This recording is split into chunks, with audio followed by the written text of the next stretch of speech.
ఎందుకంటే ఇప్పుడు నేను చెప్పబోయేది అబ్బాయిలకు మాత్రమే. అందుకే అబ్బాయిలు జాగ్రత్తగా వినండి. మీరంతా ఇప్పుడు డిగ్రీ చదువుతున్నారు.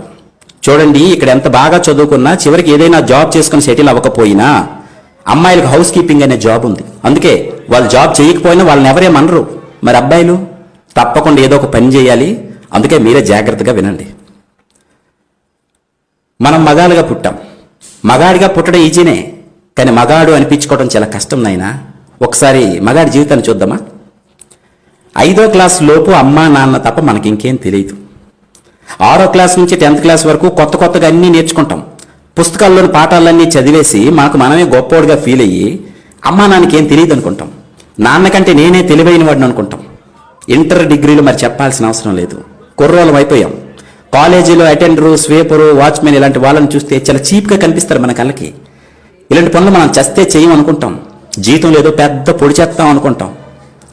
తీరా డిగ్రీ పూర్తి బయటకు వచ్చాక చేతిలో ఉద్యోగం లేక, సంపాదన లేక, బయటికి వెళ్ళి బ్రతకలేక సంపాదించడం ఎంత కష్టం అప్పుడు తెలుసుకుంటాం.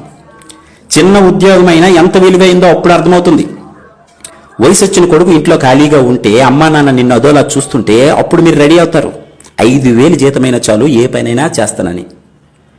ఆటో డ్రైవర్ గానో, కంపెనీలో హెల్పర్ గానో, సెక్యూరిటీ గార్డు గానో పనిచేస్తున్నప్పుడు అప్పుడు తెలుస్తుంది అటెండర్ ఉద్యోగం కంటే తక్కువ స్థానంలో ఉన్నానని. చూస్తూ ఉండగానే 30 ఏళ్ళు నిండిపోతాయి నీకు. పక్కన పెళ్ళాం, చేతిలో 2 పిల్లలు. సబ్బులు, పేస్ట్లు, పౌడర్లు, రేషను, ఇంటద్దె, కరెంటు బిల్లు, పాలు bill, cell phone recharge, school ఫీజులు, నెలకొక గ్యాస్ బండ, ఇవే కాక వినాయక చవితి, దసరా, సంక్రాంతి, భోగి, దీపావళి, ఇలా సంవత్సరం అంతా ఏదో ఒక పండగ. అన్నిటికీ డబ్బు కావాలి. ఒక్కసారి వెనక్కి తిరిగి చూస్తే బాధ్యతల అగాధంలో పడిపోయి ఉంటావు. వచ్చిన శాలరీ సరిపోదు, ఎక్కడ చూసినా అప్పులే. సడన్ గా పిల్లలకు బాగాలేకపోతే ఒరికిపోతావు. చేతిలో 500 కూడా ఉండదు. జీతం రాగానే ఇస్తాను 500 ఫోన్ పే చేయరా అని క్లాస్మేట్ ఫ్రెండ్కి ఫోన్ చేస్తావు. డబ్బు సంపాదించడం ఎంత కష్టమో తెలుసుకుంటావు. ఇప్పుడు కాలేజీ రోజుల్లో అన్నీ నీకే తెలిసని ఎగిరిపడే నీకు 30 ఏళ్ళు నిండితే గానీ అసలు జీవితం అర్థం కాదు. అంతలోనే నీ పేరెంట్స్ ఈ లోకం విడిచిపోతారు. అప్పుడు తెలుస్తుంది నీకు జీవితం అస్సలు విలువ. కూలి పని చేసైనా నీ తండ్రి నిన్ను ఎలా పెంచాడో గుర్తు చేసుకుంటావు. ఊరంతా బలాదు తిరిగొచ్చిన అమ్మ ఎలా భోజనం పెట్టేదో గుర్తొస్తుంది నీకు. అప్పుడు ఏడుస్తావు బయ్యో. తొక్కలో లవ్వని అమ్మాయి వెంట తిరిగి అది మోసం చేస్తే ఏడ్చావు చూడు, అసలు అది ఏడుపే కాదు. అమ్మా నాన్న పోయాక ఇప్పుడు వస్తుంది చూడు, ఇది అసలు ఏడుపు. తెల్లారితే ఈఎంఐ కట్టాలి, అప్పులు వాళ్ళు ఫోన్ చేస్తుంటారు, సమాధానం చెప్పలేక ఫోన్ స్విచ్ ఆఫ్ చేసుకుని పడుకుంటావు. కానీ నిద్ర పట్టదు, ఇంట్లో కూరగాయలు ఉండవు. నీ దరిద్రం చూసి భరించలేక అప్పుడు నీ పిల్లం ఒరే చేతకాని దద్దమ్మా, పడుకోవడానికి తప్ప ఇంకా దేనికి పనికిరాని ఎదవు నువ్వు అని నిన్ను పక్కింటోడితో పోల్చి పొడుస్తుంది చూడు, అప్పుడు వస్తాయిరా మీకు నడుము నొప్పి, మోకాలు నొప్పులు.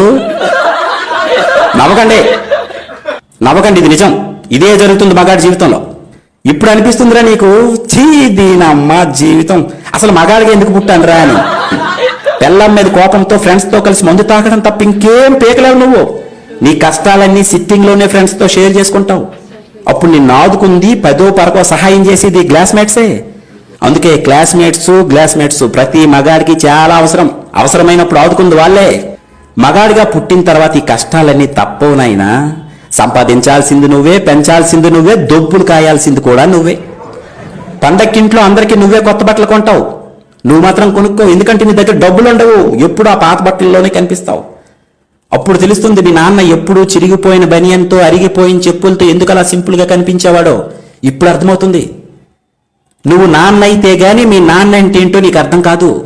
30 ఏళ్ళు నిండిన తర్వాత సడన్ గా చదువుకునే టైంలో బెల్ కొట్టే అటెండర్ గానీ, వాచ్మెన్ గానీ నీకు రోడ్డు మీద కనిపిస్తారు.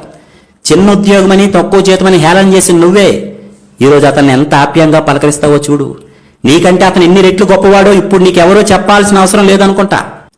కాలం అన్నింటికీ సైలెంట్ గా సమాధానం ఇస్తుంది సోదరా. ఇది అర్థమైన రోజు నుండే నువ్వు బ్రతకడం ప్రారంభిస్తావు. ఇక నుండే నీ అసలు జీవితం మొదలవుతుంది. ఇవన్నీ ఏ క్లాసులోనూ మీకు నేర్పరు తమ్ముడు. ఇక నుండైన వయసులో పెద్దవాళ్ళైన మీ నాన్నని, అటెండర్ని, వాచ్మెన్ని తక్కువగా చూడటం మానేయండి. గౌరవించడం నేర్చుకోండి. God bless you all.